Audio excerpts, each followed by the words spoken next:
பிரம்மதேவரோட கர்வத்தை அடக்கிறதுக்காக விஷ்ணு தன்னோட 2 காதுல இருந்து மது கைடபர்னு 2 அசுரர்களை உருவாக்குறார்.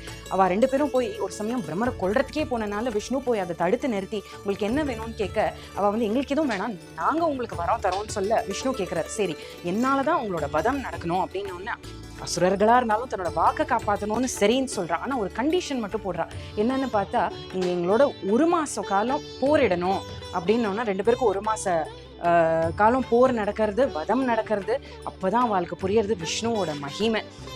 அவ ஒரு ரிக்வெஸ்ட் பண்றா, எங்களுக்கு பரமபதத்துல இடம் வேணும் அப்படின்னோடனே விஷ்ணு வடவாசல் அதாவது சொர்க்கவாசல் வழியா அவளை அழைச்சிக்கிறா. இந்த காட்சி நம்ம எல்லாருக்கும் கிடைக்கணும் அப்படின்னு அவ திருப்பியும் வேண்டுகோள் வச்சதுனால இன்னைக்கு வைகுண்ட ஏகாதசி அப்போ நமக்கு சொர்க்கவாசல் திறந்து அந்த சுவாமியை சேவிச்சாலே மோட்சம்தான். வெங்கடாச்சல நிலையம் வைகுண்ட புரவாசம்.